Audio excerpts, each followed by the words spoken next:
ఆ అమ్మాయి ఆఫీస్లో కొలికై ఉంటుంది విద్య. అన్నిటికీ ఇలా భూతద్దంలో చూడకూడదు. లేదు వంశీ, వాళ్ళిద్దరికీ ఎప్పటినుంచో పరిచయం ఉందని వాళ్ళ మాటల్లో కూడా తెలిసింది నాకు అని తను విన్న మాటలన్నీ పూసగుచ్చినట్టు వంశీకి చెప్పింది వింధ్య. మొత్తం విన్న వంశీకి నోట మాట రాలేదు. పైగా తన అన్నయ్య శ్రీరాముడు లాంటివాడని ఎంతగానో అభిమానించేవాడు వంశీ. అలాంటిది ఇలా అక్రమ సంబంధాలు పెట్టుకుంటున్నాడని తెలిసి నివ్వెరపోయాడు. వంశీ, ఇప్పుడు ఏం చేద్దామనుకుంటున్నావు అని వంశీ వంక చూస్తూ అడిగింది వింధ్య.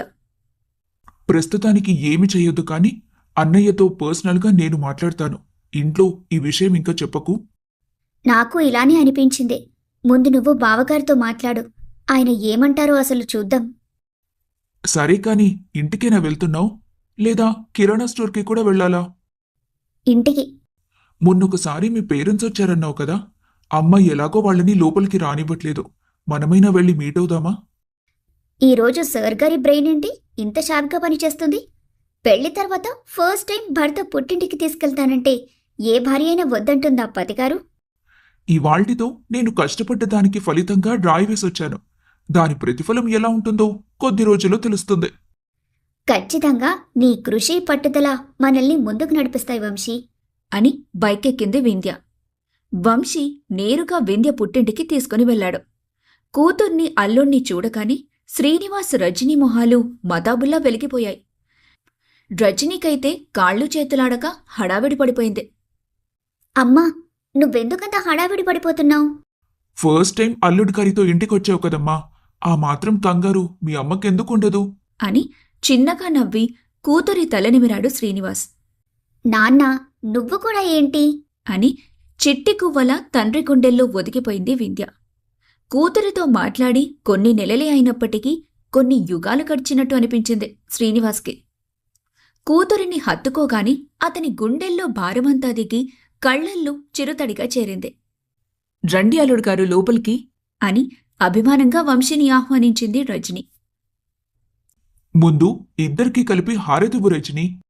అవునండి, నేను ఆ విషయమే మర్చిపోయాను అని తల కొట్టుకుని వెంటనే హారతి తెచ్చి కూతురికి అల్లుడికి హారతిచ్చింది రజని. వంశీ వింధ్య ఒకేసారి లోపలికి అడుగుపెట్టారు. ఇంటికి వచ్చిన అల్లుడికి సపర్యలు చేయటంలో రజని బిజీగా ఉంటే వంశీతో మాటలు కలిపాడు శ్రీనివాస్. ఇంతకీ అల్లుడు గారు ఏం చేస్తారు? వంశీ మొహమాటంగా చూస్తుంటే, తప్పుగా అనుకోకు బాబు, నేను క్యాజువల్గా అడిగాను. జస్ట్ చేసే పనేంటో తెలుసుకుందామని తప్ప మిమ్మల్ని చులకని చెయ్యాలని కాదు అని తన ఉద్దేశం చెప్పాడు శ్రీనివాస్. ప్రెజెంట్ ఒక రైస్ మిల్లులో సూపర్వైజర్గా చేస్తున్నాను అంకుల్. నేను లైఫ్లో సెటిల్ అయ్యానని పెళ్లి చేసుకోలేదు. మీరు తనకి పెళ్లి చేయాలని తొందరపడుతుంటే తనని మిస్ చేసుకోలేక నా మిస్సెస్గా మార్చుకున్నాను. వంశీ ఇబ్బంది పడుతున్నాడని ఇక ఆ టాపిక్ని పొడిగించలేదు శ్రీనివాస్. వీళ్లు మాటల్లో ఉండగా అంతలో శ్రీనివాస్ ఫ్రెండ్ వచ్చాడు అతని ఇంటికి. శ్రీనివాస్, ఎవరితను అని వంశీని చూపించి ఇంట్లోకి వస్తూనే అడిగాడు అతని ఫ్రెండ్ పురుషోత్తం. మా అల్లుడు పురుషోత్తం. ఈ మధ్యనే అమ్మాయికి పెళ్ళయింది అని గొప్పగా పరిచయం చేశాడు శ్రీనివాస్. అదేంటి, పప్పన్నం పెట్టకుండా పెళ్ళెప్పుడు చేశావు అని ఆశ్చర్యంగా అడిగాడు పురుషోత్తం. ఈ మధ్యనే అమ్మాయి ఇష్టపడింది, గుడిలో జరిపించేశాం అని వంశీ వింధ్య ఇబ్బంది పడకుండా కవర్ చేశాడు శ్రీనివాస్. మీ అల్లుడు చూడ్డానికి బాగున్నాడు, పైగా నెమ్మదస్తుడిలాగా అనిపిస్తున్నాడు. ఇలాంటి అబ్బాయిని చూసిపెట్టరాదు మా అమ్మాయి కోసం? గర్వంగా శ్రీనివాస్ పెదవులు విచ్చుకున్నాయి. అలాగే పురుషోత్తం, అమ్మాయి ఫోటో ఇవ్వు, నేను మంచి మంచి సంబంధాలుంటే చెబుతాను. తన జేబులో ఉన్న వాళ్ళ అమ్మాయి ఫోటో తీసి శ్రీనివాస్కిచ్చాడు పురుషోత్తం. అమ్మాయి లక్షణంగా ఉంది. ఏం చదువుకుంది? చదువు అయిపోయింది. ఒక ప్రైవేట్ కంపెనీలో జాబ్ చేస్తుంది. నెలకి 25,000 పైనే. తండ్రి చేతిలో ఉన్న పురుషోత్తం కూతురి ఫోటో ఇచ్చుకుని వింధ్య చూసింది. ఆ ఫోటోలో ఉన్న అమ్మాయిని చూడగానే వింధ్య కళ్ళు పెద్దగా అయ్యి చేతిలో ఫోటో జారిపోయింది. వంశీ అనుమానంగా కిందపడ్డ ఫోటోను తీసి చూసి అతను కూడా ఆశ్చర్యపోయాడు. ఆ ఫోటో గోపితో తిరుగుతున్న కావ్యది. ఏమైంది, అలా బిగుసుకుపోయారు అని అయోమయంగా అడిగాడు పురుషోత్తం. ఒకరికొకరు సైగ చేసుకుని, ఏం లేదంకుల్, మీ అమ్మాయి చాలా బాగుంది, అందుకే ఆశ్చర్యపోయాం అవునా, అన్నీ నా పోలికలే నా కూతురికి అని మురిసిపోయాడు పురుషోత్తం. ఇప్పుడు చూసి అదే అనుకున్నాం. అని మనసులో అనుకుంది వింధ్య. సరే శ్రీను, వెళ్ళొస్తాన్రా. ఈ విషయం చెబుదామనే వచ్చాను. అని అక్కడ్నుంచి వెళ్ళిపోయాడు పురుషోత్తం. ఏమైంది వింధ్య తల్లి? పురుషోత్తం కూతురు మీకు తెలుసా? వింధ్య, వంశీ సైగలు చేసుకోవడం చూసి పురుషోత్తం ముందు అడగటం కరెక్ట్ కాదనుకొని అతను వెళ్ళాక అడిగాడతను. ఏం లేదు నాన్న, ఎక్కడో చూసినట్టు అనిపించి షాక్ అయ్యాను.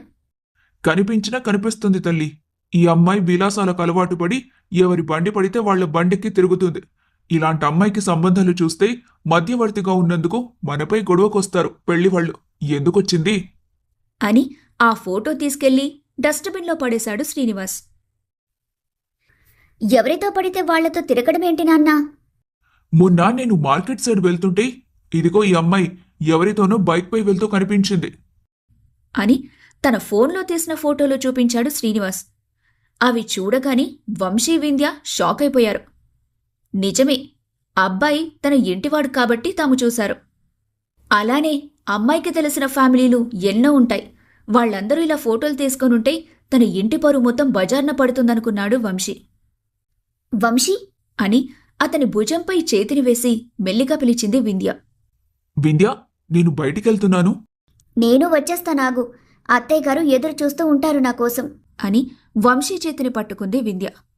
ఇవాళ్టికి ఉండొచ్చు కదా అమ్మా అని కిచెన్లో నుండి బయటకొచ్చి చెప్పింది రజని. కుదరదమ్మా, ఇంట్లో నేను లేకపోతే చాలా పనులు ఆగిపోతాయి. అన్ని బాధ్యతలు నా మీదే ఉన్నాయి.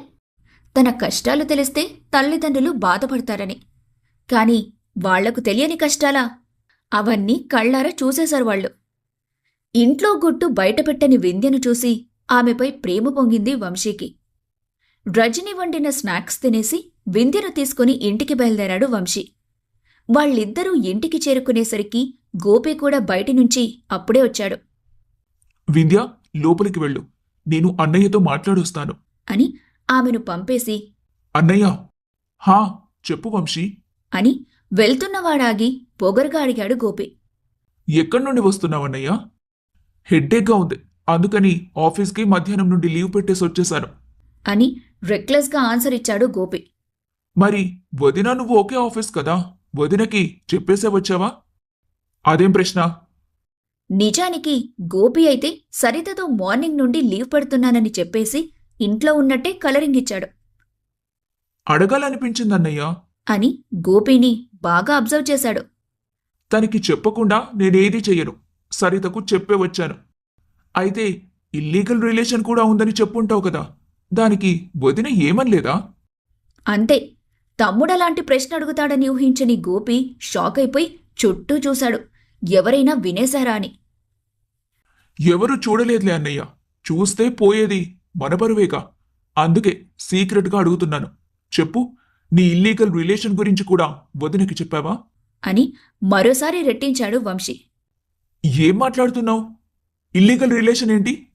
అదే అన్నయ్య, నువ్వు నీ కొలిగ్ కావ్య గల్లీ గల్లీకి బైక్ రైడ్ చేసుకుంటూ ఐస్ క్రీంలు తింటూ చేయి పట్టుకుని నడవటం, ఇవన్నీ వదినకు చెప్పావు కదా. మెమరీస్ని బాగా గ్యాదర్ చేసుకుంటున్నావా? Vamshi, hold your tongue. అని సీరియస్గా చూపుడు వేలును చూపించాడు గోపి. ఎందుకన్నయ్యా తప్పు చేస్తున్నా అన్న భయం నీలో కనిపిస్తుంది? నేనే తప్పు చేయలేదు. తప్పు చేస్తున్నావో లేదో నీకు తెలుసు అన్నయ్య, కానీ ఇవన్నీ ఇక్కడితో ఆపేస్తే బాగుంటుంది.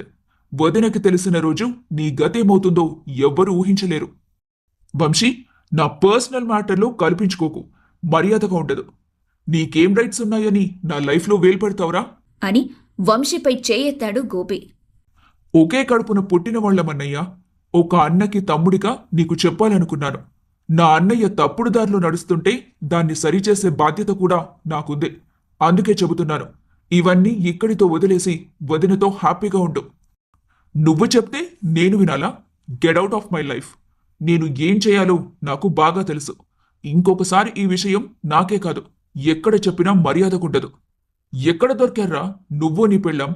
ప్రతిసారి నా లైఫ్లో ఇంటర్ఫియర్ అవుతూ ఉంటారు అని తిట్టుకుంటూ లోపలికి వెళ్ళిపోయాడు గోపి. వెళ్తున్న గోపీని అసహనంగా చూశాడు వంశీ. చూస్తుంటే అతనిలో మార్పు వచ్చేలా లేదు. రోజురోజుకి మితిమిరిపోతున్న గోపీకావ్య బంధాన్ని ఎలా దూరం చేయాలో అతనికి అంతుపట్టక ఆలోచిస్తూ స్టాండ్ వేసిన బైక్పై కూర్చున్నాడు వంశీ. అంతలో అతని కోసం కాఫీ తెచ్చింది వింధ్య. ఏమన్నావు వంశీ బావగారిని అంత కోపంగా లోపలికొచ్చారు? నేనేం అనలేదు. ఆ రిలేషన్ వదిలేయమని చెప్పాను. అది వాడికి నచ్చలేదు. మనిద్దరినీ వాడి లైఫ్లో ఇంటర్ఫియర్ కావద్దని వార్నింగ్ ఇస్తున్నాడు. వాళ్ళిద్దరి రిలేషన్ ఎలా కట్ చేయాలి వింధ్య? నాకు కూడా ఏం చేయాలో అర్థం కాకే చూసిన వెంటనే నీకు చెప్పేశాను. ఇంట్లో చెప్పేస్తే మంచిదని నా అభిప్రాయం వంశీ అంటూ వంశీ వంక చూసింది వింధ్య. మనం చెప్తే వదిన తట్టుకుంటుందా అంటూ డౌట్గా చూశాడు వంశీ. పక్కన అత్తయ్య మావయ్య ఉంటారు కదా, అందరం సపోర్ట్ చేస్తే సరితక్క డేరింగ్ గర్ల్ కాబట్టి తట్టుకుంటుందని అనుకుంటున్నాను. లేట్ చేస్తే సరితక్క జీవితం మనమే నాశనం చేసిన వాళ్ళమవుతాం వంశీ. ఒక్కసారి ఆలోచించు అని వంశీని ఒప్పించే ప్రయత్నం చేసింది వింధ్య. సరే, వీలు చూసుకుని మాట్లాడదాం. నువ్వు తొందరపడి ముందే చెప్పకు అని వింధ్యతో కలిసి లోపలికి వెళ్లాడు వంశీ. వింధ్య, కూరగాయల కోసం వెళ్లిన దానివి ఇంతసేపు బయట ఏం వెలకబెట్టొచ్చావు? అలా అడగమ్మా. 4 గోడల మధ్య ఉండే ఇంటి కోడల్ని బయటకు పంపేటప్పుడు ఆలోచించి పంపు. ఈసారి ఏం వెలకబెట్టి వస్తుందో ఎవరికి తెలుసు? ఎరా వంశీ, మీ ఆవిడపై ఒక కన్నేసుంచు, ఎందుకైనా మంచిది. వంశీ వింధ్య ఇద్దరూ కూడా తనకి అడ్వైజ్లివ్వటం నచ్చక ఇద్దరినీ టార్గెట్ చేశాడు గోపి. ఇక నుండి అవకాశం దొరికితే వాళ్లని ఇరికించాలనుకున్నాడు. బావగారు, అక్క కూడా బయటికి వెళ్తుంది, తనను కూడా ఇలానే అంటారా? నా సరువుకి మీకు పోలికేంటి? తను 2 ఏళ్ల బట్టి ఆఫీస్కి వెళ్తుంది. ఏ రోజు మాకు చెడ్డ పేరు తీసుకురాలేదు. నువ్వు నిన్నగాక మొన్నొచ్చావు. ఇప్పటికీ ఎన్ని అవమానపు మాటలు పడ్డామో నీ వల్ల మర్చిపోయావా? అన్నయ్య, సాల్వ్ అవుతున్న పరిస్థితులను మళ్లీ పైకి రేపకు. ఒకరినొకరు సూటిగా చూసుకున్న వంశీ గోపి మధ్య ఇద్దరి కళ్లల్లో నిప్పులు కురిశాయి. మీ ఇద్దరికేమైంది? అలా తగలడిపోతున్నారు అని విసుగ్గా అడిగింది భాగ్యలక్ష్మి. అన్నయ్యకి మంచి చెప్పాలని చూసినా నచ్చట్లేదమ్మా. అందుకే నేను విలనయ్యాను. నాకు చెప్పేంతటి ఎత్తుకి నువ్వు ఎదగలేదు వంశీ. నేను ఎప్పుడు ఎవ్వరి మాట వినాలో నాకు తెలుసు. ఫస్ట్ నీ లైఫ్ సంగతి నువ్వు చూసుకో అని కోపంగా చెప్పి విసురుగా తన గదిలోకి వెళ్ళిపోయాడు గోపి. వంశీ, ఇంట్లో అన్నయ్య పెట్టే భిక్ష తింటున్నావు నువ్వు. అన్నయ్యని ఎదిరించేంత స్థాయికొచ్చేశావా? లేదమ్మా, మీపై అన్నయ్యపై ఎప్పుడు నాకు ఆ కృతజ్ఞత భావం ఉంటుంది. కాని అన్నయ్యకి కొన్ని సజెషన్స్ ఇస్తే బాగుంటుందని ఇచ్చాను. కాని అన్నయ్య అపార్థం చేసుకుని నాపై అరుస్తున్నాడంతే. సరేలే, వదిలేయ్ అని రూంలోకి వెళ్ళిపోయాడు వంశీ. రోజులు గడుస్తున్నాయి. ప్రతిరోజు సరితకు ఏదో ఒక అబద్ధం చెప్పి కావ్యను కలవటం మరింతగా ఎక్కువ చేశాడు గోపి. అప్పుడప్పుడు వింధ్య కంట్లో వంశీ కంట్లో పడుతున్నాడు. ఒకసారి నేరుగా గోపిని చూసి దగ్గరికి వెళ్లాడు వంశీ. అన్నయ్య, నీకిక్కడేం పని? నా దగ్గరికెందుకొచ్చావు? ఇక్కడ్నుంచి వెళ్ళిపో. మమ్మల్నంటే ఏదో ఒకలాగా మేనేజ్ చేస్తారు బావగారు, మరి అక్కనెలా మేనేజ్ చేస్తారు? అని వంశీ వెనక నుండి సడన్గా వచ్చిన వింధ్య గోపిని సూటిగా చూసి అడిగింది. ఓ, ఇద్దరు కలిసే ప్లాన్ చేశారా నన్ను ముంచడానికి? అని ఇద్దరినీ కోపంగా చూశాడు గోపి. ముంచడానికని ఎందుకనుకుంటున్నారు బావగారు? మీరు పడ్డ గోతిలోంచి లేపడానికని అనుకోవచ్చు కదా. మీరేం నన్ను లేపాల్సిన పనిలేదు. ఒకవేళ ఎందులోనైనా పడినా నేను లేవగలను. మీ సహాయం నాకేం అవసరం లేదు. కావ్య అంటూ గోపి పక్కనున్న అమ్మాయి వైపు చూసింది విద్య. నేను మీకు తెలుసా? మీ నాన్నగారు పెళ్లి సంబంధాలు చూస్తున్నారింట్లో, మీరేమో బయట తిరుగుతున్నారు. ఈ విషయం ఇంట్లో తెలుసా? ఇవన్నీ నీకెందుకు? అని మధ్యలో వచ్చాడు గోపి. నేను కావ్యను అడుగుతున్నాను, మీరు తప్పుకోండి అని కావ్యను పక్కకు లాగి నిలదీసింది వింధ్య. కావ్యకి ఏం చెప్పాలో తెలియక చేతులు నలుపుకుంటూ పంట కింద పెదవిని తెగ నలిపేస్తుంది టెన్షన్తో. చెప్పు కావ్య, అక్కడ మీ నాన్నగారేమో సంబంధాలు చూస్తున్నారు, నువ్వేమో ఇలా బయట తిరుగుతున్నావు, అది కూడా ఒక పెళ్ళైన మగాడితో. బోల్డంత ఫ్యూచర్ పెట్టుకుని నువ్వెందుకు మా బావగారితో తిరుగుతున్నావు? వాట్? గోపికి పెళ్ళైందా? ఓ, ఇతనికి పెళ్ళైనట్టు కూడా నీకు తెలియదా? అని ఇద్దరినీ ఏకాదిగా చూసింది Vindhya. Vindhya, don't you dare interfere in my personal life అని వేలు చూపించి వార్నింగ్ ఇచ్చాడు గోపి. అయితే ఇంటికి పదండి, అక్క ముందే ఇవన్నీ తేల్చుకుందాం అని వంశీని లాక్కొని ఇంటికి బయలుదేరింది వింధ్య. ఇంటికి వెళ్ళినప్పట్నుంచి గోపి కోసమే ఎదురు చూసిందామె. కాని గోపి ఆ రోజు ఇంటికి త్వరగా రాలేదు. ఏంటి గుంటకాడ నక్కలా గుమ్మం దగ్గరే కాచుకుని కూర్చున్నావు ఎవరికోసము? అని వెక్కిరింతగా అడిగింది ఆఫీస్ నుండి వచ్చిన సరిత. మొదటిసారి సరితని చూసి జాలేసింది వింధ్యకి. ఎప్పుడూ బంగారం, డబ్బు, హోదా అంటుంది తప్ప తన పర్సనల్ లైఫ్ ఎలా ఉందో ఎప్పుడూ గమనించుకోలేదు.